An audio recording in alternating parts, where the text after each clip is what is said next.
But this is what I mean about Farage being really quite stupid. He doesn't think straight. He hasn't thought it through. And he hasn't thought it through because he doesn't really grasp the problem. What is the problem? So let me give you a really good example. Ben Habib Ben Habib. Ben Habib. Ben Habib. is not your typical politician. Born in Karachi, raised in Britain. And educated at Cambridge. He first made his mark in the world of finance and property investment, building First Property Group into a successful business. But his story didn't stop in the boardroom. In 2019, he stepped into politics as a member of the European Parliament, fighting for Brexit and Britain's sovereignty. Right, I don't know how much you want to know about this, Baraka, but I nearly died actually. I suffer from and I had pneumonia, and I've got clear memory of the hospital room, and it was a peculiar 2-year period, in my life, with schools being closed for protracted periods because the army was taking over. There were, gunshots regularly in the streets and so on. And my parents thought that was enough, which is why they got me, my sister, and my brother out of the country all at the same time. It has got a lot to do with Nigel Farage, but not because I'm out to damage Nigel Farage. It's because Nigel Farage is hopeless. He holds no hope for this country. He's a man without a political philosophy, and he doesn't recognize accurately the threats this country's facing. And even if he did recognize the threats the country's facing, he doesn't have the courage to call them out. And even if he had the courage to call them out, he hasn't got the brain power and the people around him capable of resolving the problems. Farage is an empty vessel. How will you stop Islam from taking over? This is such a big question, but we need a multiplicity of different things to change. What is that going to be? You do a number of things. First of all, What? There's no way you're going to be able to do that. Well, look, let me give you a really good example.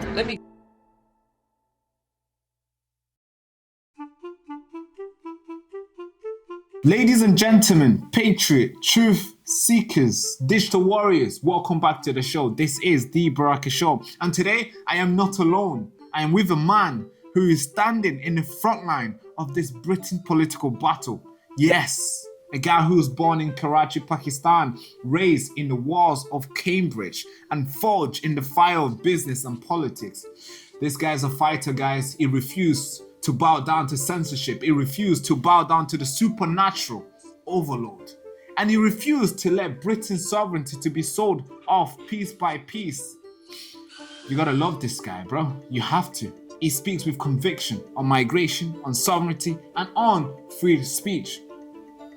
And not because he's popular, but it's necessary. He's a businessman, so he doesn't have to do this. He's a patriot, so he's doing this. And he's a warrior for truth. And today, he joins me on the Baraka Show to lay down the problem that we are going through, and to tell us where Britain must go next, what the British citizens must know, and of course to remind us that courage is contagious. Please welcome Ben Habib. Thank you very much, Baraka. I'm very well. Thank you for that wonderful introduction. Very kind of you. Thank you. So I've been doing a lot of research in your background, learning about you, the business that you've been in, and all the good stuff that you've done for yourself. But that's just public domain. That's just public information. There's a lot of things that you probably have done that we don't know, that we'll never know. So could you take me back to when you were like as young as you can remember? Maybe as young as I can remember. Yeah, if we can start there, I want to know who you are. Who was Ben when Ben was 14? Maybe let's go further down. Who was Ben when Ben was 9, 10? Tell me. My first memory is, I think I was about 2.5. I got a memory from when I was 2.5 years old because I was in hospital in Karachi. I nearly died actually. I suffer from asthma and I had pneumonia, and I've got clear memory of the hospital room, and I've reconfirmed this memory with my father since, so he confirms that my memory is accurate. So my Mm, first memory is 2.5 years old, obviously very ill, suffering from pneumonia in a Karachi hospital. So that would have been 1967. mm, And I was born in Karachi, as you mentioned, in Pakistan. My father is Pakistani, my mother is English. mm, They met in 1956 in England when Dad was doing a PhD at King's College London. Mum right. met him at a ball. They fell in love. They got married. My sister was born in 1962. Mum moved to Karachi to be with my father. Mm, Um, I was born in 1965. My brother was born in 1969. And we then lived in Karachi until 1977, very happily and peacefully. But then the situation in Pakistan became quite difficult. There was a guy called there's a guy called uh, Bhutto who was in charge of Pakistan. He was the Prime Minister of Pakistan, and he was ousted by so Zia-ul-Haq. so this is 1970, Seven. 1977. That is just the war, just the first or maybe the second war with India, I believe, right? So the first India and Pakistan keep picking fights with each other. The Mm, first one was 90, so they were given their independence in 1947, that's right. and they had a fight straight away. But Yeah, I remember that. I think a rogue Pakistani regiment, Mm, without the consent of the Pakistani government, marched into India to take Kashmir, which Pakistan thought should belong to it, in that's right. 1948. Then there was another war in 1965, which was really mostly a shooting war when I was born, actually Mm, just after I was born. mm. And then there was another war in 1971. That's the one I Um, was talking. Yeah. yeah, 1971 when East so Pakistan used to be formed of two parts, West Pakistan and East Pakistan, with India Right. sitting in the middle, Yeah, which is Bangladesh. a really interesting concept for a country. You have Right. you have 1,000 miles of enemy territory between the two halves of your country. And Yeah. so West Pakistan is where Karachi was and where I was born. Mm, East Pakistan was extremely unhappy with the way West Pakistan governed it. And there was a kind of insurrection in East Pakistan, and it was supported by the Indians. And East Pakistan then broke away from West Pakistan and became what we now know as Bangladesh. that's You right. know, that is in old English terms, that's Bengal. Bengal. And Right. they got their independence. But the So just to guy go who, back, yeah. just to go back to your story. So now 1977 is when you came to Yeah, the UK. That's when yeah. the situation was getting bad. And So 79 is when I came. The situation started getting bad in 77. The prime mm, minister was arrested. There was a coup. General Zia-ul-Haq took over. Um, Fundamentalist Muslim there was the first real change in the way that Islam was practiced in Pakistan. Because when I was a child, Pakistan had a kind of Islam had a kind of enlightened period up until the was late it? 70s. And Ziaul Haq was a more fundamentalist Muslim, and he didn't like what Bhutto was up to. Mm, Zulfikar Ali Bhutto, who is Benazir Bhutto's father. You might have heard of Benazir. She was at Benazir, Oxford, yeah, and I've heard of him. yeah. Yeah. And anyway, so he was eventually hanged in April 1979. And Mm, I remember listening to the news of his hanging on the radio a day or two before I left for England, which is where my parents had then sent me for boarding school because of all the turmoil in Pakistan.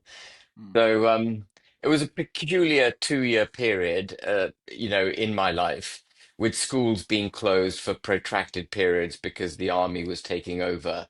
There were, gunshots regularly in the streets and so on. And my parents thought that was enough, which is why they got me, my sister, and my brother out of the country all at the same time. right. So now you come to the UK. How old was you? I was nearly 14. I was 13 when I came to the UK Mm, in April 1979. And I was sent to a school called Rugby, which is up in the Midlands. And the rugby. I Okay. remember my first memory of I don't know how much you want to know about this, Baraka, but my I'm first, interested to know because yeah, this is what makes who you are. You know, the things that you've gone through, the things that you've seen. and I So think all that stories is important. yeah, so when my first memory of rugby school was it was quite cold in April 1979. It was the winter of discontent was just ending, if you remember that, where everything was on strike. The country was in real trouble. England was in real trouble then. Margaret Thatcher had just been elected or was about to be elected. I can't remember the exact date. Yeah, she got To in. I think Was it I think April she probably got in 79? before you came. Yeah, it was around that time that she got Yeah, elected. that decade. Yeah, Yeah, that that century. year. And Yeah. it was either that month or very close to that month. Anyway, and it was very cold at school. There was Mm, no central heating, and I went to my dormitory because we slept in dormitories, mm. and I noticed that the bed was concave. It was so old, the bed, that it wasn't flat. It was sort of concave, like you might expect you know, what do they call them? A hammock Mm. that you lie in, that kind of shape. And the mattress was made out of camel hair. And the sheets, we had seven blankets on the bed because it wasn't warm enough otherwise. Wow. Seven blankets. And the sheets were inscribed in one corner. I'll never forget this. One corner of the sheets were the name Wilson 1909 was inscribed. And so there was obviously a boy who'd been in my house in 1909 whose parents had sewn his name and his year of being at rugby into the sheets. So I was sleeping in 70-year-old sheets in a bed I think that must have come from the 19th century. That camel-haired Wow. bed must have been from the 19th century. It was That all is sick. very, very Victorian, of completely different age. If you go to rugby school now, it's, comparative blooming it is not comparative, it is luxury. But we Mm. we had it tough. And Yeah, yeah. with that kind of just to speak on the fabric, because I like old stuff. I like old style on and stuff. They tend to last longer because you can tell that blanket was strong, right? Yeah, I mean from 1909 all the way to 1979. And even That though is the big. beds had the beds had become concave, the mattress was still perfectly functional. You know. Mm. So And now nowadays we don't do stuff. It's a very good point you make. that's what Nowadays everything is a that's why, consumer yeah. economy. Chuck it out. Yeah. Nowadays they build it for it to last maybe a few months so you can go buy again. Yeah, exactly. Yeah. And in those days, also, you may or may not be familiar with this, but in the olden days, and when I was a young man and a child, if you had a car accident, you'd take your car along to the car shop and they'd knock the dent out of the car. They'd go underneath, they'd knock it out, put some new paint on it, and make it look new. Nowadays, you take your car in if you've had a prang, and they have to take the whole side of the car off, give you a new Yeah. side of the car. Yeah. I Massive know. bill, massive bill. Exactly. It's freaking the amount of stories. Cause I hate driving. I don't know about you, but I Yeah. I hated driving.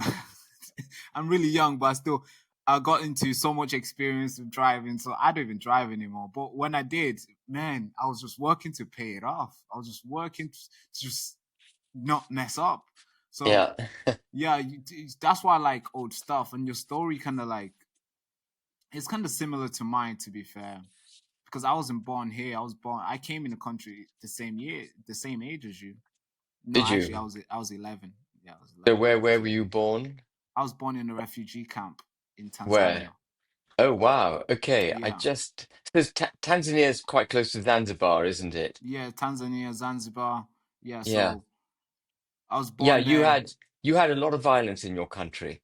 A lot of Um, beautiful islands. Yes. yeah. So I was No, but born there. violence. There was a lot of violence, wasn't there? Oh, violent. Yes, Yeah. especially right now. I think the last couple of days it's been very violent in terms of like election fraud, Yeah. alleged fraud and stuff. So much violence going out there. So I came here when I was really that my story is pretty much to you, but obviously not that Yeah. far away. Yeah. You're And I younger got than into I. business as well. But obviously now going back to your story, now you're 14, 15, you're in boarding school. What are you learning? So The education in Pakistan was good, but the education at rugby school was you know, 5 or 6 levels up. It was Right. quite an extraordinarily good school. And we were taught, I mean, I was one of my favorite subjects was history, and we were taught about our history with pride.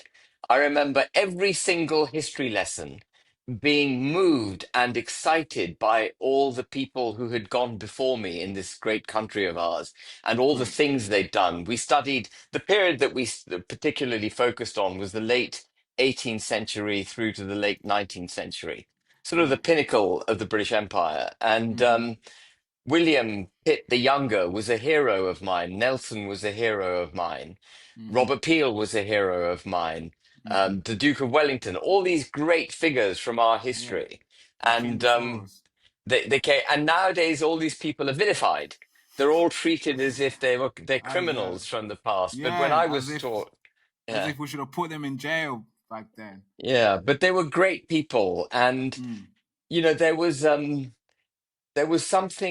a common thread throughout all the subjects we studied of one of the United Kingdom being a country of really good people, capable people with you know, having achieved phenomenal things in the past. This was in the DNA of the way that we were taught. There was never any question about this very special and um, positive role that the United Kingdom had played in the world's history. And that was taken for granted when I was a child. And nowadays, if you go to, you know, sixth form at any school and you ask them about our history, they'll say that, oh, well, you know, we're a bunch of slave traders and we've done this, we've abused these people or that people, and they're not. Our children are not taught about our history in the same way that I was. And I think if you want, I'm digressing slightly, but if you want a country to feel a country, to believe in itself as a country, for young people to join the military and be prepared to lay down their lives for the country, they have to believe in the country. If they don't believe in the country, they're not going to stand by it. And we're doing huge damage to the country by not teaching our children pride in it. And we've got to go back to the way I was educated. Anyway, I had a great education at Mm. rugby. Um, it was, in some ways, it was barbaric. Do you know what I mean by Colditz, Baraka? Have you heard of Colditz?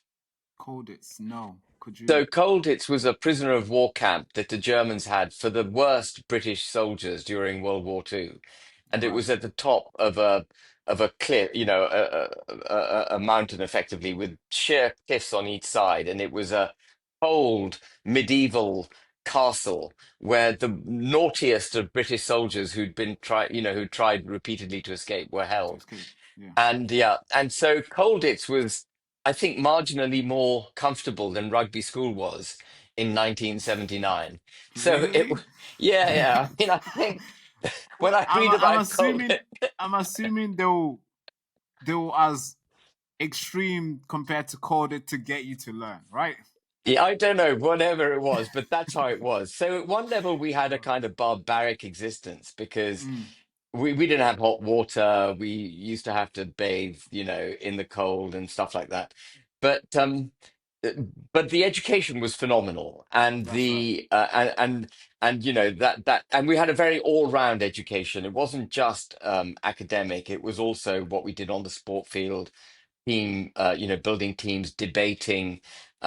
Freedom of speech was absolutely vital. We debated Wow. issues day in, day out. Mm. And, you know, our masters used to want us to debate. He wanted, That's good. my history master, I remember he'd often say things which would potentially cause someone to get upset. And then he'd have the debate, you Yeah, like know, go on, and have it. yeah, have it, Disagree? exactly. Do you disagree?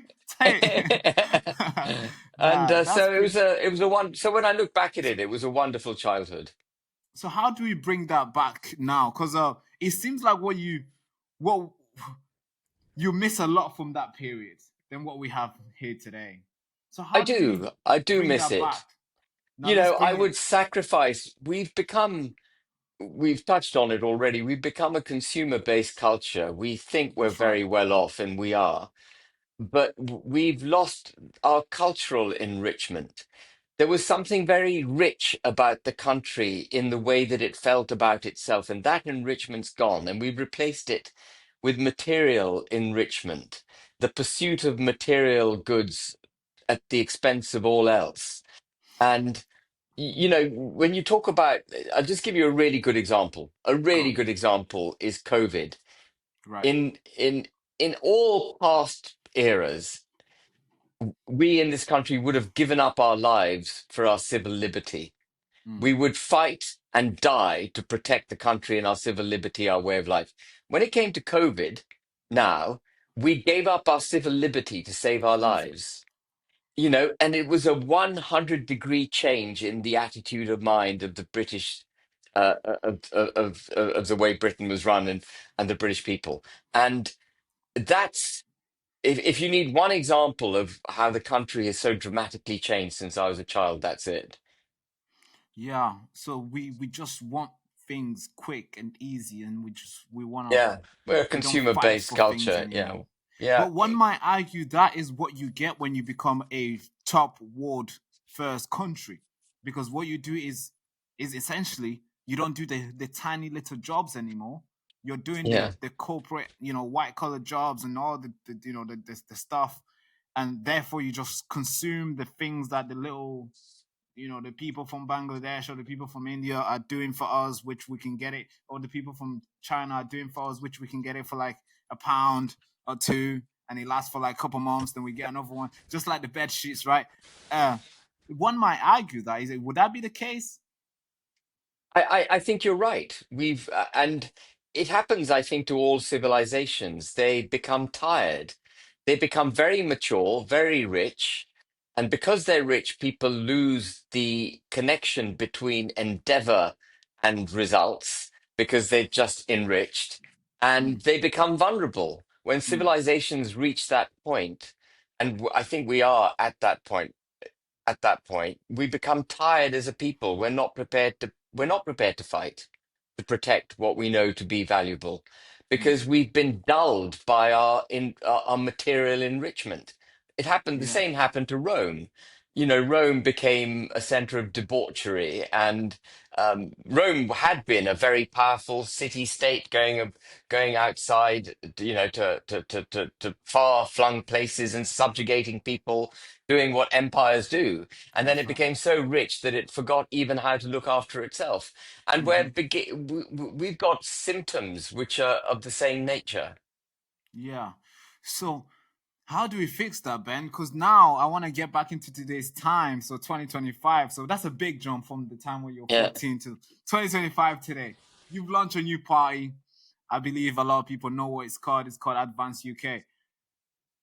How are you going to use Advance UK to fix all the problem that you just missed here, and to bring the things that to fix all the problem that you just list here, and also to bring yeah. the stuff that you miss when you were young? So I'm not proposing anyone should start sleeping on camel-haired beds. I hope not. I'm No, not no. proposing that. But I want to know which kid will choose to do that today. You will be put in jail if you were to suggest such a thing, Ben. But I think the reason I set up Advance is the other Mm, political parties, I don't think really have fully taken on board, including Reform. It mm, has not taken on board the threats that this country is now facing, largely as a creation of our own, these threats, a failure to understand who we are, a failure to establish a nation state and therefore our borders, a failure to govern with a national interest at heart, a failure to make sure that we have the defenses that we need, a military, a mm, failure to educate our young in a way that means that they will be loyal to the country, to their families, to the country, to their communities, and they will do their best, not just for themselves, but for the greater good of the people around them. These are massive failures of governance over the last few decades. And I set up Advance because the other political parties don't even recognize these failures. They don't even recognize them. They see everything through still the prism of consumer economy. And then they're not recognizing that actually we need a 180-degree change in the way that we think about ourselves and the way we go about our daily business if we are to save this country. If we are mm, to preserve the greatness created by our forefathers, mm. we need to change dramatically. That's right. And Advance UK recognizes that, and we are what I call it serious principled politics. We're going to call out all issues that need to be called out. We're going to find the root causes of those problems and then address those problems so that the country can once again go forward, not just rich, but secure and able to understand what needs to be done and do what needs to be done in order to preserve our prosperity. Does that make sense? At the moment, we're actually, Rachel Reeves and people, they keep blowing cash because they want to keep this, they want to try and keep this feel good factor that massive wealth is created. But we haven't got the wealth anymore. There are some hard lessons we need to learn. And so we need to go back to basics. Yeah. One of the a lot of your line has been we are in existential threat Yeah, you've heard me say that a before. lot Yeah. of times. Yeah. Could And you we are. explain what that really mean? So And who's the perpetrator? Who's the villain? Who's the villain here? Who's the assailant? Who's coming here to hurt us, Ben? So the existential threat, an existential threat means just a threat that threatens our very existence. So Mm, existential. that's right. Our existence is threatened by the challenges we face. These challenges are most, if not all of them, actually created at home. They're not threats that have been, we're not a threat, not yet anyway, but this may It's come. not Putin, no. No, it's not Putin. It's not Putin. But They Putin tell will us that. They be say that. But Putin will be looking at the United Kingdom and he'll be saying to himself, this is a country that's lost its way. It doesn't have a military anymore that's worthy of the reputation that the British I military agree used on to that. have. Hmm. And he'll be thinking, maybe I can have a crack at them. Maybe there is a way to have a crack at the UK. And Mm, I mean, what happens in this, with great civilizations that come to their end and they're tired, is that they lose their sense of what's important, etc., in the way that I've described, and they mm, become vulnerable. And mm, we are now very, very vulnerable. So the existential threats we face are already here, but we could encourage through our failure to recognize what needs to be done, we mm, could encourage someone like Putin to attack us because he'll see, power sees weakness and power will attack weakness. And we are weak. And I, yeah, does that make I sense? kind of understand from that side because if we get attacked, then we'll be waking up to defend what we don't want to lose, which will be the thing that you've been saying that we should be defending. Um, Yeah. I mean, I hope that we can wake up in time if we get attacked. It's not so easy arming up in I, a hurry. mm, One of the great things that I'm just talking about the military for a second, one of the great things about the British Armed Forces was that we had a very stable military class that would pass down its know-how from senior officer to junior officer to cadet. And the cadet would then become a junior officer, a senior officer, and he would so, then pass it down as well, the so like skill a sets. promotion program. Yeah, and the skills would be kept within the army. But Mm-hmm, because we basically sacked so many people, or we've allowed so many people to leave the military, we're losing the ability to know what needs to be done. mm, That proprietarial knowledge which we had and which we could pass from generation to generation, that's being destroyed. And mm. I don't know how you rebuild that in a hurry. You Yeah, can you perhaps don't. build bombs and you can build armaments, Even maybe. that as well. Yeah, but Even even that. that becomes problematic. That's Yeah, even more trouble. You don't want the yeah. wrong guy pressing the wrong thing, No, that is true. connecting the wrong wires. Yeah, that is true. Yeah. Yeah. So now your party has been criticized mostly by people on the right and the people who are baby blue reform, uh, are saying it's just a way for you to hit on Nigel Farage. It's just a way for, because you feel like you've been kicked out or you feel like there's no place for you in reform, then you just want to attack them and you just want to split the vote. And other people are suggesting that you want the left to stay in power. That's why you created to split the vote. What would you like to say on that? Are they true? I'd just like to say there's nothing I'd like more in life than not to be in politics. Mm, I don't need to be in politics. I'm 60 years old. As you kindly mentioned, I've made a bit of money in my life. My children have grown up.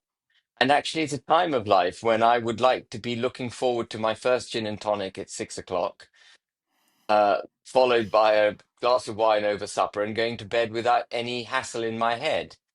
Right. But the reason I'm in politics has got a lot to do with Nigel Farage, but not because I'm out to damage Nigel Farage. It's because Nigel Farage is hopeless. He holds no hope for this country. He is a man without a political philosophy, and he doesn't recognize accurately the threats this country's facing. And even if he did recognize the threats the country's facing, he doesn't have the courage to call them out. And even if he had the courage to call them out, he hasn't got the brain power and the people around him capable of resolving the problems. Farage is an empty vessel. So I'm not here because Farage has pissed me off, but Mm. if I can speak frankly, I'm Yeah, it's all right. here. I'm here because I recognize the very, significant threats to this country, and that reform is not the answer. Farage is part of the problem. He's not part of the solution. So you think Nigel Farage is the part of the problem, not the solution? But a lot of people would argue that you are the one, because when you look at the polls, right, a lot of Yeah. people are saying that Nigel is basically going to be the next prime minister. Well, let's see. That's what the polls are saying. We've seen Yeah. when you look at the maps now are like so many blues, and you're like, wait, where's Tory? Nowhere to find. Where's Labour? Where's the red? When Probably Boris Johnson, when he won the election in 2019, mm, you remember the 2019 general election? When yeah, Boris Johnson won that, yeah. everyone said that this is a minimum two-term Conservative government, that Boris Mm-hmm, Johnson, given this massive majority he had, he would be mm-hmm. prime minister for 10 years. Everyone was forecasting that. 10 And years. and he was out on his Thank ear. God, not thank God we didn't get that though. Thank God we didn't get it, but he was out on his ear in just over 2 years. He was thrown out in just over 2 years. And when Keir Starmer won his 175 seat majority last year, everyone said, my God, this is massive. The Labour Party is going to be here forever. And Mm. actually, when I was fighting the general election last year for reform, people said reform's not going to get any seats. You're splitting the Conservative vote. It's a waste of time. But here we are a year on, and actually the Labour Party is now polling 17, 18%, the same as the Within Tories. within a couple months of being inside. Yeah, I mean, they're done. The Labour Party's done. The Tory party's done. Farage is not the answer. There's massive room for a new political party in British politics. Massive room. So what have you seen that these parties are not doing that your party will do and deliver for the British people? So, for example, I if mean, I in a can, practical sense, because there's a lot of rhetoric, there's a lot of theories, there's a lot. Oh, I will do this, I will do this. We see Nigel Farage every single time he's going out there live. He's always live. So many cameras on him, so many articles, so many stuff on him. He's like the main guy now. He's yeah. promising this. He's promising this. I mean, same with you, but in a practical sense, what is there that you will do, and how will you do it? So let me give you a really good example. Farage Please. has made his career on talking against immigration. His whole life, his whole time in politics, he's argued, in many respects correctly, against immigration. Right. And everyone wanted reform to come up with their mass deportation policy. I don't know Oh if you yeah, remember this, I remember Baraka. that. Yeah. And that anyway, they eventually came up with a deportation policy. Mm. That deportation policy involved removing the European Convention of Human Rights from Great Britain, but not from Northern Ireland, because Farage said that, there's an agreement in place between the United Kingdom and the Republic of Ireland called the Good Friday Agreement, The Good Friday which Agreement, yeah. which requires that the ECHR should remain in place in Northern Ireland. So our Mm-hmm. mass deportation policy, he said, will remove the ECHR from Great Britain, but not Northern Ireland. And that is stupid. That is just plain stupid because you can't have part of the country subject to the European Convention and another part not subject to it. Because if you do that, what will happen is that all the illegal migrants in Great Britain will go straight to Northern Ireland. and they will Yeah. avoid deportation. So this Yeah, is what I exactly. mean about Farage being really quite stupid. He doesn't think straight. He hasn't thought it through. And he hasn't thought it through because he doesn't really grasp the problem. Mm. And but even if he grasped the problem, he wouldn't come up with the solutions. So that's a very good example. You know, an issue on which Farage has made his entire political career is an issue he couldn't get right. He Mm. couldn't get the policy right on his signature issue. For me, that means he's incapable of governance.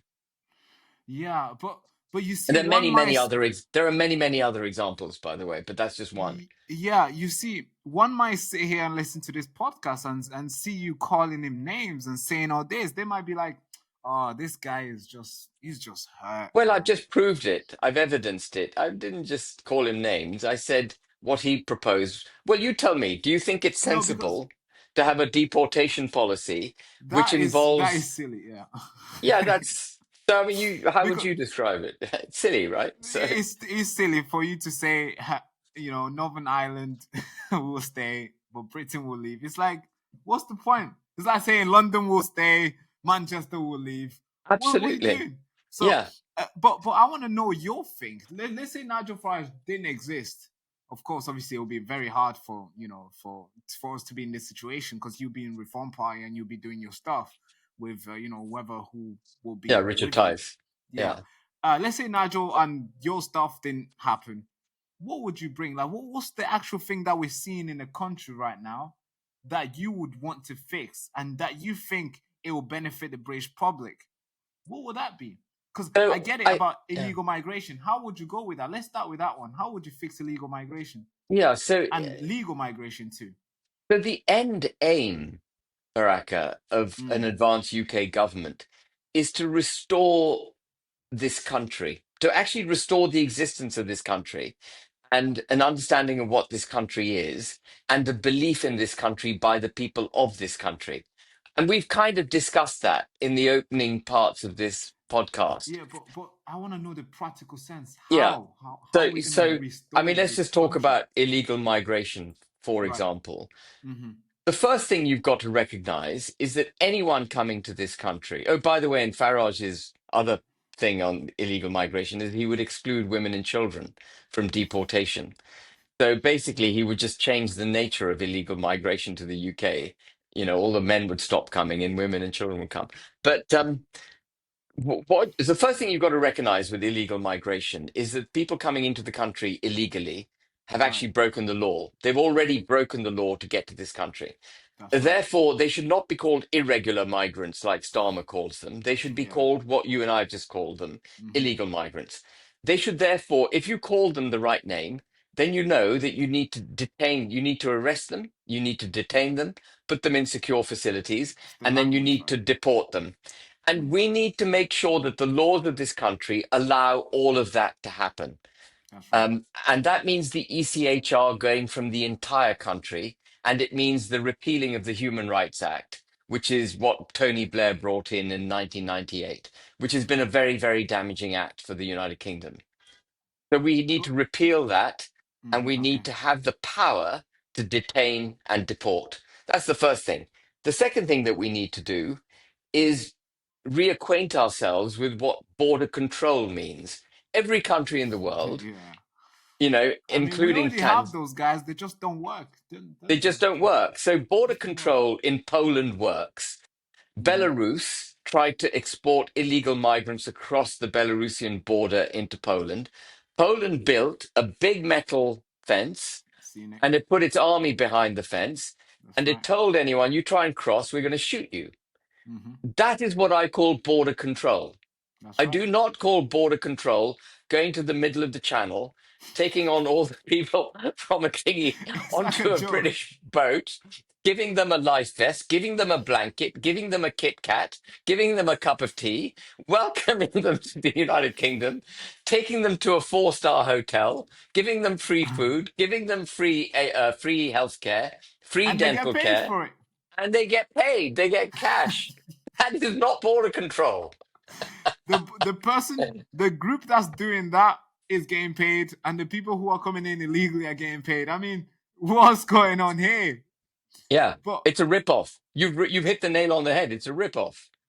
because if I was to drive to France right now, I'll be stopped somewhere in Yeah. the middle of the tube or before the tube or whatever. I'll be stopped. My vehicle will probably be checked. Uh I'll be told to issue an ID, show your identification, your passport, here. So they know who's coming in. But I'd love to try somehow it. I might try it one day. Get a dinghy and go the other way. Go from England to France and see what the French do. that'd be a good idea. But you mentioned about the human right, the European Convention of Human Rights. You say you wanna break that up. You wanna I remove want to that. remove it from the country. Yeah, it's given legal Okay, force in this country through the Human Rights Act. So if we so remove the Human Rights Act and denounce okay, the convention, we're out. okay. Then those guys won't be able to go through these Influence European us. courts Yeah, and yeah. okay. But one might argue that also hurt the British citizens who may face injustice here, who might need the court. No, but there was no injustice in this country before we had the Human Rights Act. But This the reason why, country, the human rights was brought into, when there was campaign before, Tony Blair to bring it home, there was people who had to travel to Strasbourg to get the represent to be represented there of their whatever injustice was going on. So they were campaigning for bringing it home. I'm sure you remember, bring it home, and that's I why thought that was the football. they never bring it home. Sorry, Harry Kane, whenever you watch it, please bring it home this World Cup. But they did say bring it home. That's why Tony Blair and all the people. That's why they brought it home. Now you can just do So it here. what the Human Rights Act did, Go on. it did many things, but one of the fundamental things it did was to set aside what it means to be a British citizen. It Right. basically it basically equated all foreigners' rights with Yeah. British All human. rights. Yeah. Yeah. Yeah, it's basically it did away with what it means to be a British citizen. Yeah. And Remove the citizenship away. Yeah. yeah, that's what it did. It removed the ability for us to distinguish between what it means to be a British citizen and just Yeah. a human being. Mm. And of course, there are all humanity should be treated. Life should be preserved. People should have the right of a fair hearing. They should have the That's right. right not they shouldn't be tortured, etc. But to equate all of humanity in the way that the Human Rights Act has done has actually been deeply damaging to British citizens. Very, very damaging, and it has to go. And I can tell But you you. because I lived in this country before the Human Rights Act. Mm-hmm. um, Yeah. Of course. we had our liberties were preserved, our freedom of speech was preserved. There was no suggestion that our human rights in this country as British citizens were being abused. We had greater liberty and greater freedom than freedom of speech than we do now. Yeah, It, of course. Of course, I can agree to that because seeing what people could do and say back then is way different than what you could do and say here yeah, today. If we say something bad here, I mean, I don't know if they're gonna cancelled. knock on your door, but they're Yeah, definitely they gonna might kick be. mine I down. mean, I said that Farage's policy was stupid. Maybe that's a non-crime hate incident. Maybe That's someone's right. going to be knocking on my door. Yeah. Somebody, so that's a problem within itself. But there's free speech activists who use the Human Rights Act to fight against the injustice wherever they see it. So if you were to remove it, I mean, then No, you just take away. that doesn't do away with the normal protections that we have. We have a very old, mature constitution, which through the body of its law, including obviously Magna Carta and the Bill Yeah, of Rights in the 17th century and so on, we that's right. already have a very settled form of protection of human rights in this country. We don't need the Human Rights Act.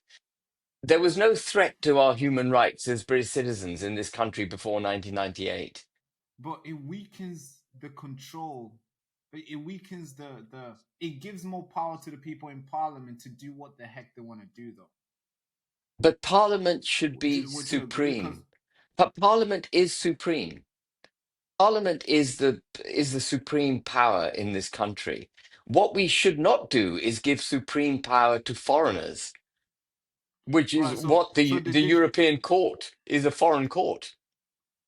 I get it. I understand what the human rights has brought. It brought some crazy stuff. I mean, people can just come here and be like, "Hey, I don't want to go home because I don't like their chicken," and somehow they can stay. No, it's That's like, like, that's like when I was reading the article, I was thinking, "All right, that what's going on here?" I'm sure you've yeah, seen it, right? There's some yeah, crazy chicken stuff. nugget. His son didn't like chicken nuggets, so they didn't deport the family.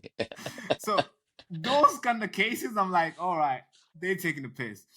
But there's some cases that I'm like, wow, that was needed. Like, especially for the people who fight injustice, like especially like freedom of speech and freedom of expression and all these sort of things. In the law, in the old constitutions, or we can say the Magna Cartas, and most of the Bill of Rights, these are like one of like 1200s and 1600, 1800. That's good. They still have some power, but they don't have as much. They don't protect us as much as one might argue the Human Rights Act The Human Rights Act did. serves, the Human Rights Act has actually been used to attack civil society in this country. What is it, if not an attack on civil society, when an illegal migrant comes into this country and sexually assaults a 14-year-old girl? Mm. That is an assault of our civil society, and Yeah. we can't defend that Mm. because of the Human Rights Act. It's the Human Rights Act that is preserving this assailant's rights against the victim, and that's the other way that the Human Rights Act has come to be practiced. It is actually protecting criminals and not protecting victims, because when a criminal comes forward to be prosecuted, all the courts go, whoa, his human rights need to be protected. His human rights need to be protected. And they've forgotten about the victim. And Yeah. we're creating massive injustice in this country in the so-called pursuit of human rights. Yeah, that's a It's problem it's within being itself. abused. It's I being think abused. it's I mean, the idea of it, the reason why it was built is because the war, after the war, they were trying to make sure it's Yeah, it didn't happen again. Yeah. it didn't happen again. Fair trial, fair, freedom of speech. Oh, that's why freedom of life, right to life, so it doesn't happen again. That was a good idea, but I think the people who have like now control it are like just using it for their own, I don't know, advantage. Would you say advantage? That's kind of because I I don't see think any advantage of letting a predator stay in a country. there are What's our large advantage? there are large numbers of people in this country who hate this country. I It's mean, a bizarre word. let's talk about that. Who's that? Which group of people is that? So I think Starmer and the Labour Party are very significantly anti-British. They You do think? not believe it. Yeah, absolutely. Which is why they're prepared to tell lies about our history to the children, indoctrinate our children Mm, against their forefathers. It's why mm, Starmer wants to sidle up to the European Union, because he mm. doesn't want government to be based in the UK. He wants this country to be governed by a foreign power. He's But taking our what? military into the European Defence Union, which will mean, if he's successful, ultimately successful in his aims, there will be a profound change in our military. It will no longer be directed by Westminster, it'll come to Wow, be directed by Brussels. wow, that is Yeah, freaking I'm scary. serious. I'm not kidding. The European Defence Union is a mechanism by which European armies will come to be dictated to by Brussels, not their independent nation state, where they came from. So Yeah. Starmer is anti-British. At every level, he's anti-British. Mm. And many, many members of his cabinet, many members of the Labour Party are anti-British. Many members of the Conservative Party are anti-British. They Who would that be? believe, Conservative. Who would that yeah, be? so I would say Theresa May was anti-British. She But she's lied. gone now. She's gone, She's not. but She's yeah, not she's there still a anymore. member of the Conservative Party. Um, uh, I mean, Who would you members of say? the, I mean, Who? there are members. I can't point categorically to a shadow cabinet member and I mean, say right they're now, who's in anti-British. Parliament? Yeah, Representing. I can't point to individuals in the same way that I can in the Labour Party. Mm, But when they were in office, the Conservative government was mm. basically doing the same thing as the Labour government I is at don't. the Yeah, moment. true. And I don't see no uh, different. Yeah, no real. There's a degree of difference in the degree that only in degrees, but the Yeah, basic form of governance that they were practicing it's the same. was the same. And I would say Boris Johnson is anti-British. He might wrap I would himself agree up with in that. the Union I flag. would agree with that. Yeah. The guy was teaching me how to wash my hand for 20 seconds. Singing What happy was that all birthday. about? You got to sing happy birthday while you wash Yeah, your hands. exactly, Yeah. right. You know, we have to come out every Tuesday and clap to the NHS. I mean, okay, I understand the virtue, but really, okay. Now, I want to go back to there's a pro. I don't know why my viewers. There must be a good reason to this. Why a lot of people are extremely scared of Islam. I'm not sure. Obviously, I understand in my point of view what's going on, and a lot of them are like very like Islam this, Islam is the problem, this. Do you really think Islam is the So problem in Britain, let and me why do you paint think so? this. Let me step back from the problem and let's Please stick do. with this. Let's stick with the same theme that we started with. That Mm, the United Kingdom is a civilization that's tiring. right. When you become a tired civilization, Mm, you give up on your belief systems. You give up fighting for what you believe in. yeah. Christianity used to be a very muscular religion. Yeah. Over the True. last couple of hundred years, it's vacated the landscape almost to the point where the Church of England doesn't even recognize the existence of God. I'm perhaps It's, going too. I'm going too far. I'm just saying no, no, that no. to. You are right because Yeah. when you look at the injustice and the people who represent the church, I don't know how they got there. I don't know. Yeah. I don't know. I mean, without naming names again, Of the course. institution of the church has become very weak, Mm, like our own belief in our country has become very weak. And if you become very weak, like we are, and you then invite into your midst a very strong, powerful, self confident force, and Islam is a very self confident, powerful force, it yeah, does not bend, it does not. It believes itself to be absolutely right and others to be wrong. that's If you right. bring that self confident force into a very weak system like we are, you could perhaps more accurately describe our system as delicate rather than weak. But you bring a very strong force into a delicate system. I think we are probably weak. Um, the weakness will be exploited by the strength. So people are right to be scared of a foreign force, a foreign ideology that is so self confident and so muscular that it has no truck with our very delicate slash weak system. And this goes back to really where we started this conversation, Baraka. We need to rediscover who we are. So Mm, for me, it's not so much about Islam. For mm, me, it's about who we are.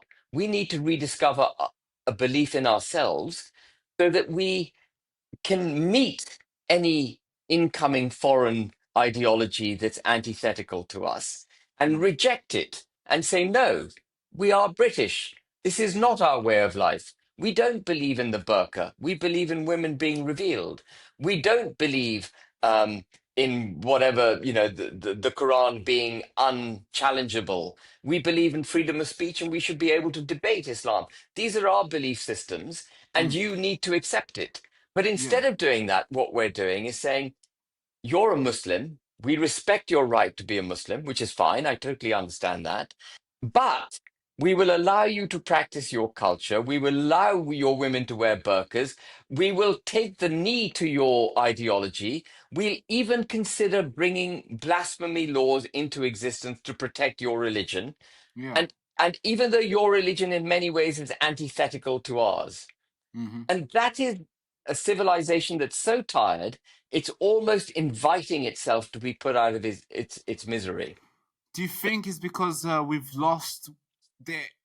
Because I'm reading this book right now, phenomenal book. Let's right here. It's called The British Imagination Yeah, by who's it Peter by? Watson. Peter Right. Watson. I don't know So it. you go through history of great thinkers, people who have written and come up with so many cool stuff, ideas that I don't know how they came up with. back in that Yeah. time when they didn't have AI or they didn't have Google or they didn't have these sort of thing that we use to cheat nowadays, but they were coming Yeah. up with great stuff. Do you Yeah. think today we've lost that sense of imagination of how great we can be? But I Ideas. think love the word imagination because I think what It's a distinguishes great book. I think what distinguishes mankind from the animal kingdom more generally is our ability to imagine. That's right. And it is through imagination that we've created laws, systems, which are not have no physical manifestation, but through our minds, we have literally created things, systems which don't have any physical existence, but guide us and make us more prosperous as a result. And the That's right. British imagination has been phenomenal, uh, Mm-hmm. including obviously in manifested in very physical things like the agrarian revolution, the scientific discoveries which we've Mm-hmm. spearheaded, the industrial revolution, the That's right. creation of ever more advanced weaponry, etc. That's right. So much has come from this country. Mm. Um, and I think we are in great danger of dumbing down our imagination because when you when you practice an ideology at the expense of freedom of speech, your ability to, at the very least, express what you're imagining has been limited. And if Of you're course. limited in what you can express, then Mm-hmm. you won't be able to, you and I won't be able to have a totally free discussion, That's which right. means I won't be able to give you ideas, you won't be able to stimulate my ideas, and That's we will right. become dumbed down Mm-hmm. as a civilization. Say And yes so to everything.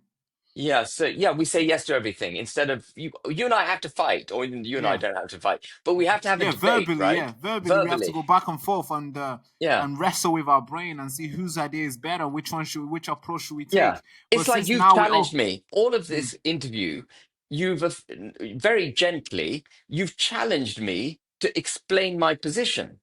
That's mm-hmm. what the purpose of this interview is.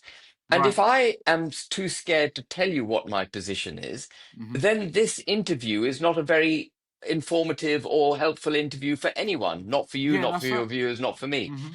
So we must have the ability to express ourselves, for our imagination to run free, and for Mm-hmm. our expression of our imagination to run free.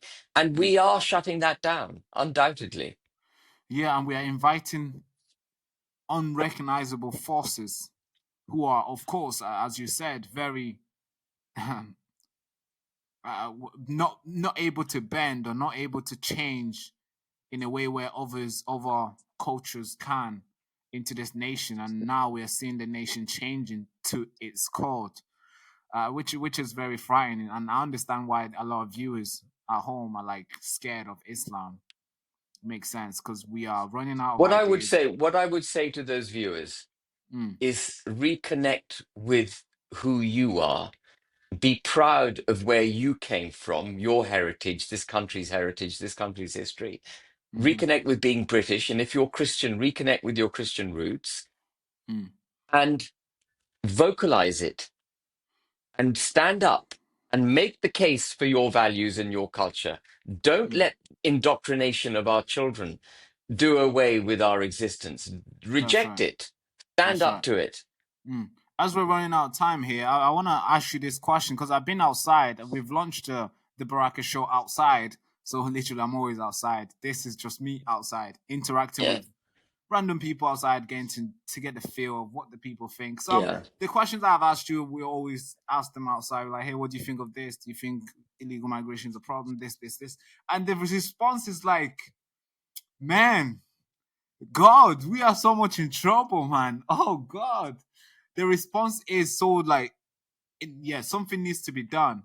Now, for the younger people who are watching this, they'll go through your story and they'll be like, wow, he went, he came to the UK. Wow, no way, 13, 14. Wow, he's done all this for himself. He's made money for himself. He has a family for himself and he's done great stuff. And now he's entertaining people in politics and stuff. That is pretty cool. How can I get myself to that level? I mean, what would be your advice as somebody who have seen way more than I have seen? You're older than my parents, I have to say. I'm older So than your parents. I'm that yeah, old. yeah, yeah. No, but Wait, how old is 66, right? I'm You said 60, just 60, 60, 60. yeah, by Yeah, 4 years. So yeah, yeah, no, not yeah, too yeah, old. yeah. But what would be your advice for somebody who's trying out stuff? Because I was looking at the unemployment rate here in the UK. I mean, Yeah, young terrible. people I, not just for the young people alone. We're promised life when we get into college. They're like, hey, do this and you'll get here. Then we go into uni, do this, then you'll promise the job. And as soon as you finish the university, you have to basically line up in this line where there's thousands more people lined up and there's hundreds more coming into the country to line up. So there's basically like, yeah, not much. Then you end up doing delivery, which is not paying enough. Then you end up staying at your parents' house until like until like your 30s, which that is not what it used to be in like 30 years ago. So what would be the advice right now from what you've seen? So this is one of the great tragedies of the way the country's been governed. When I was a young man, there was a direct connection between endeavor and result. It didn't mean, I don't mean that everyone who worked hard necessarily got a fantastic result, but That's there right. was very much a connection. And Mm-hmm. Maggie Thatcher really understood this. She understood Yes. the need for aspiration and to reward those who work hard. Mm-hmm. And the way we've been governed now is actually, it doesn't really matter how hard you work because it's very difficult to make a decent wage in this country, partly because we've undercut our own wages by importing cheap, unskilled labor, partly because we tax our population so highly because the government is spending so much money that even Yeah. if you did make some money, it all goes in taxes one way Yeah. or another. Mm. And we have removed aspiration and the connection between endeavor and result from the youth. And there are other economic factors at play, which I can talk about if you like. But effectively, we've made it increasingly difficult for young people to spread their wings. If this had been 30 years ago, Baraka, and you asked me the same question, 40 years ago, and you asked me the same question, my answer would be work hard at school, don't get drunk, don't take drugs, pass your exams. Life is not a marathon. Life is not a sprint. Life is a marathon. You have to take incremental steps always in the right direction. Don't put a foot wrong. If you put a foot wrong in life, it becomes very difficult to put your foot right. So just keep doing the right thing. Pass your GCSEs, pass your A levels, do a good degree, work hard, get your degree, play sport, understand people, come out with a good degree, go for a good job, and everything will then start coming right for you. Mm. Nowadays, I can't say that to the youth If because you they, did, they will laugh at you. They'll yeah, think you're not connected. yeah, Because right now, I got friends who watch my videos and they're like, Barack, you're doing well for yourself. I'm like, yeah, we're trying over here. And these guys have gone to, they're in debt because, of course, they went through the college, the yeah, university, borrowed money to go to university. Yeah, yeah, they borrowed money to come to university. Now they're done. They're at home applying to work in like they can't something get the that jobs. had no, it's not just about getting the job because they can't get the job that they in their field because there's so many people. They have to apply something like McDonald's. I'm thinking you didn't have to get into £60,000 in debt for you to work in Yeah, McDonald's. You could have done that when you were 16. yeah. Maybe you would have been a manager by now. But It's very sad, and we do need to you fix. see? Yeah, 100%. So we need. I mean, this is such a big question, but we need a multiplicity of different things to change in order to bring industry back to this country, to bring job opportunities back to the British people, to make sure that you get paid a decent wage once you do get a job, to make sure that you can keep that wage so that it's not taxed to hell, to Yeah, give you a it's a good one. connection, to give you a connection with ultimately what we want, Baraka, is Mm. everyone getting out of bed in the morning and thinking, I'm delighted to be alive, not getting out of bed in the morning and thinking, oh God, another day I've got to face.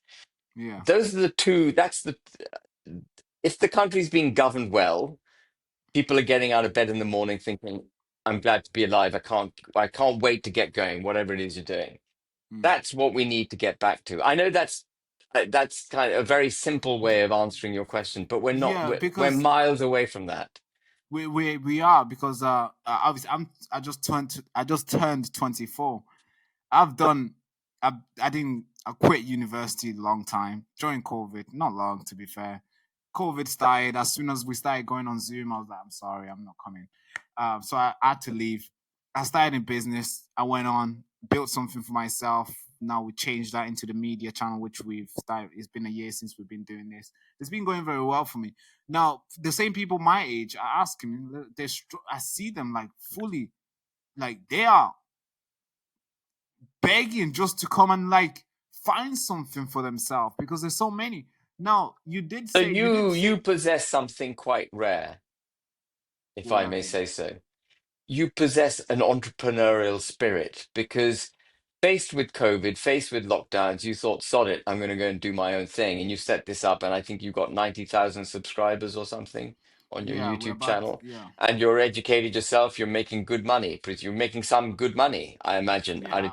So I you're would what say I so. would call, you're an exception because you're entrepreneurial. You've seen the problems and you say, well, I'm going to find a route to success anyway. And you're finding your route to success. Figuring it out. Yeah, Yeah. And so, but not everyone has your character. Not everyone has that yeah. entrepreneurial spirit that you've clearly got. But the question is, we can't because right now, of course, the percentage of entrepreneur is very low. We can't. Not everybody else. Not everyone can be a business owner. Not everybody can No. be the next So billionaire. you have to have a country which offers opportunity to all. That's right. Now, you did say something about those people who, well, import cheap labor. Now, one might argue that if you are living in a first world country, you're gonna need this tiny little job that businesses won't pay 40K salary on. For example, driving delivery, dropping food, to Barbara because Barbara is tired from working a white collar job and she wants to order some Chinese. And obviously Mohammed is delivering it on a bike. And I'm not trying to be stereotype here, guys. Please, YouTube, chill out. So Before you you did just stereotype them. I'm not trying to. But all right, whatever names. Okay, cool. Okay, Mohammed just got from work. Eenies is And food. Barbara's going to do the Barbara delivery. Barbara is delivering the food. And Yeah. Barbara gets paid maybe £3, £4 for delivering that food. Is that wrong? Is that the cheap labor that you're talking about? Or what would that be? It's more fundamental than that. That may Mm, be a symptom. It's more fundamental than that. In the pursuit of cheap product and in the pursuit of stupid ideologies such as net zero, we've deindustrialized the country. You said to me, I think earlier on in this conversation, you said, yeah, the Bengalis are making our stuff, and we're like at the top of the world. We're rich, and we're buying our stuff from them, and we're buying from India. Bengal mm-hmm. and India, I think, are the two Yeah, in examples used. China, yeah. Bangladesh, China. Yeah, So when you deindustrialize your country, you do a number of things. First of all, mm, you make your own people redundant. You've that's exported right. the jobs to another country. So there are Mm-hmm. fewer jobs to do here. So your peer group should not be surprised if they find it difficult getting a job because there are That's right. fewer jobs to do. Mm-hmm. Um, then you create lots of disenfranchised people, people who uh, swathes of parts of this country now have nothing to do. We've deindustrialized it. There are no jobs literally available. So they Right. become dependent on government welfare, state aid, benefits. And when you become dependent on benefits, you lose your skill set. Whatever That's skill right. you might have had, you lose. And if your Yeah. father was on benefits and his father was on benefits, then you start thinking, well, benefits is the way forward, right? Mm-hmm. And And that's a problem. it's a real problem. It's a real problem. And so the whole country is just going down the tubes. It's just going down a Yeah. plug hole. And Because as yeah. gone. So it's a function of all of that. Cheap imported labor, high taxation, net zero, deindustrialization, global free trade, unfettered global free trade, a failure of governments to recognize that there should be certain businesses that must never be exported. Yes, that may mean that we have slightly lesser comforts, immediate comforts, like Barbara coming on her bicycle and giving us, our pizza, because we've actually had to make our own pizza at home. When we were children, Baraka, we Yeah, weren't pizza. We used to cook it. that's right. We used to make the base, put the tomato sauce on it Yeah. out of a tin, Wow. put put I've never cheese, put blooming cheese on it, cut the sausage up, put the sausage on it, put the some whole chili thing on from it scratch. from blooming scratch. We didn't pick up the phone and say, "Bring me a pizza." I have to say I'm sorry, guys, but I've never done that. Oh well, try it. You might even like what you produce. Yeah, true. You might even get creative and Yeah. become the next chef because I think that's how a chef become, right? They get creative along the way, then they figure out something new and they name Yeah. it. They're like, yeah, this is salted bar, whatever you call it. Now, one more thing that's affecting a lot of people in this country, and it's killing, it's deadly. It's knife crime. How would you be tackling that? Because we're seeing, I'm outside, because I've known somebody who has been stabbed and is dead because of knife crime. And I've known somebody who's serving 22 years in jail right now because he killed somebody with a knife. Oh And these God. people, the reason why I'm listing these names is because the college that I went to was full of like the gangsters type, the wannabe gangsters, the rappers. And of course, as you already know, these guys, whenever another rapper emerge in their postcode, they always want to do him in. And when I say about doing him in, they want to I don't know, you can figure it out. So Yeah. and that is becoming normal here, where young people, as young as 14-year-old, are stabbing each other. We had, Harvey Wilgoose, who got stabbed in the chest twice by Mohammed Umar Khan in Sheffield, and he lost his life. A 14-year-old boy, and that's what we're breeding today. And a 14-year-old boy. So how are we gonna fix that? Because that's a deadly So problem. again, there is a multitude of different problems that have created this problem.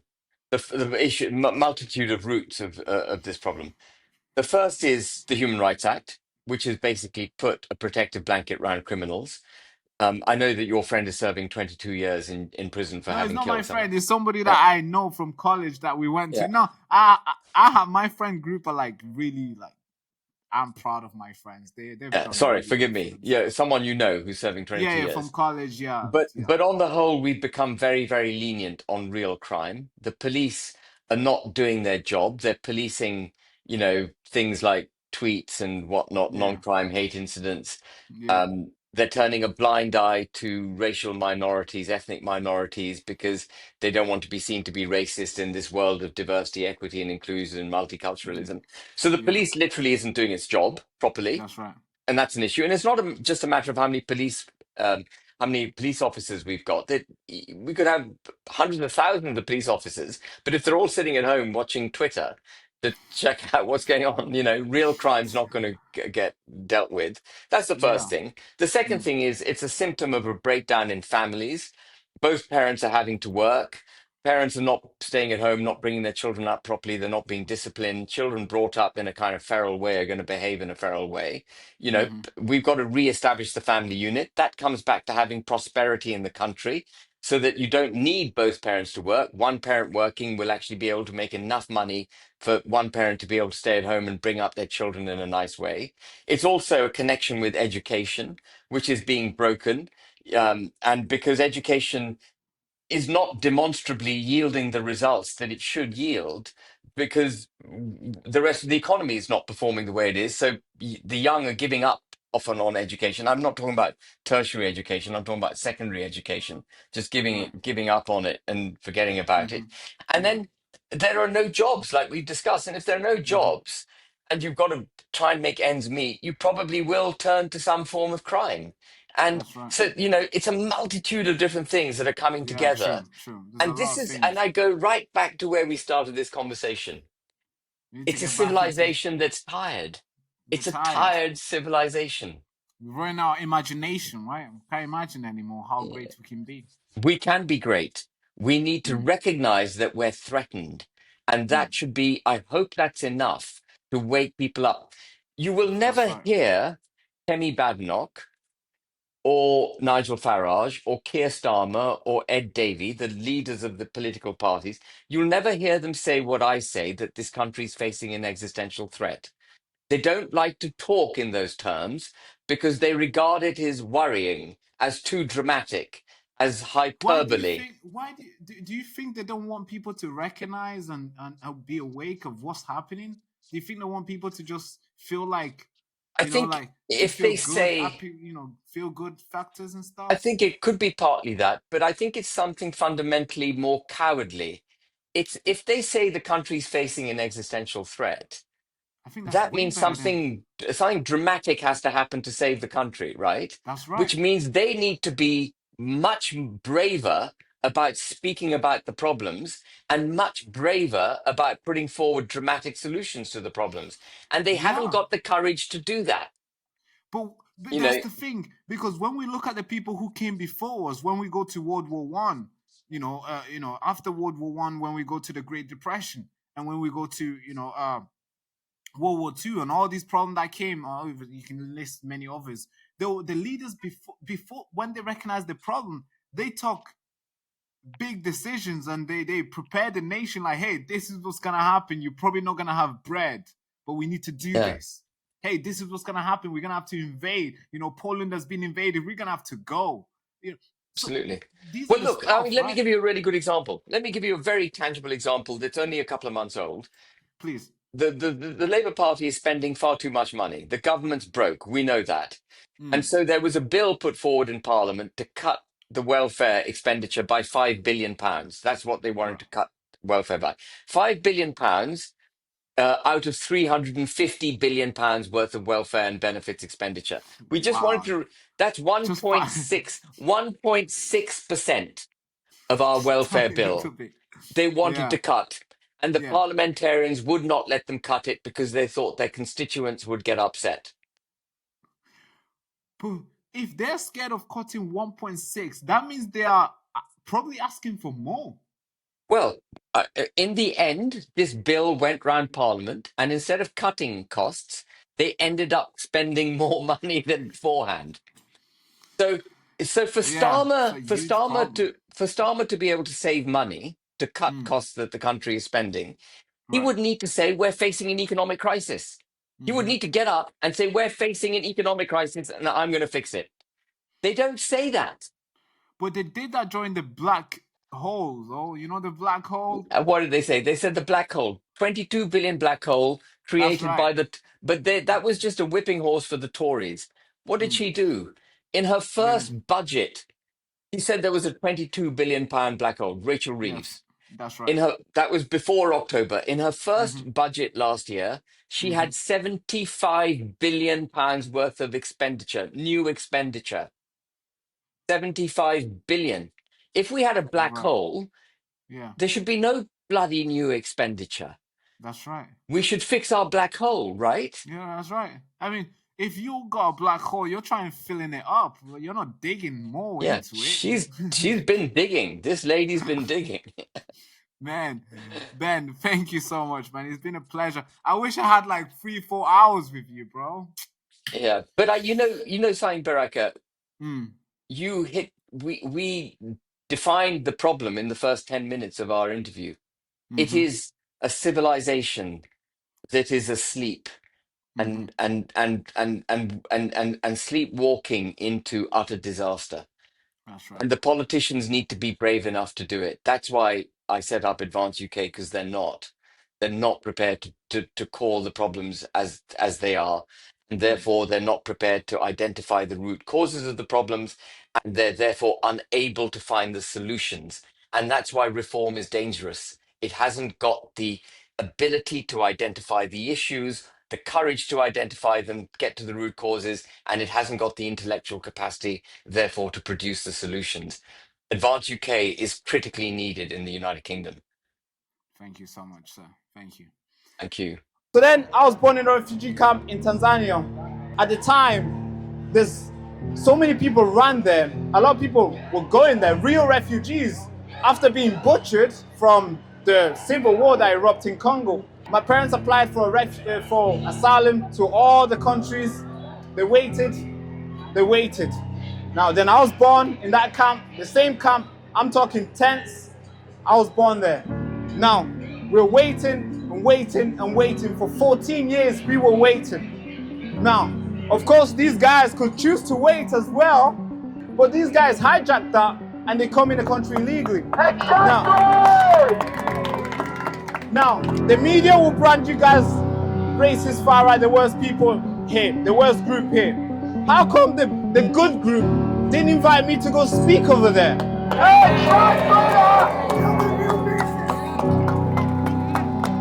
So I call this the greatest awakening because all the way from over there, there's hundreds of people turning up. It's a Saturday, for God's sake. They could easily go around and watch football and have fun, go on a date, do all the lovely stuff they could do. But instead, they want to stand here, rain or not.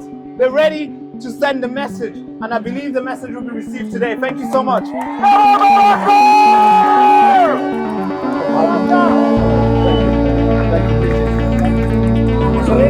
For anybody in the back who struggled to hear this young man's story, one incredible, brave young man. Oh yes, I British Christian values, regardless of his own beliefs. Let's hear it for Baraka. Thank you.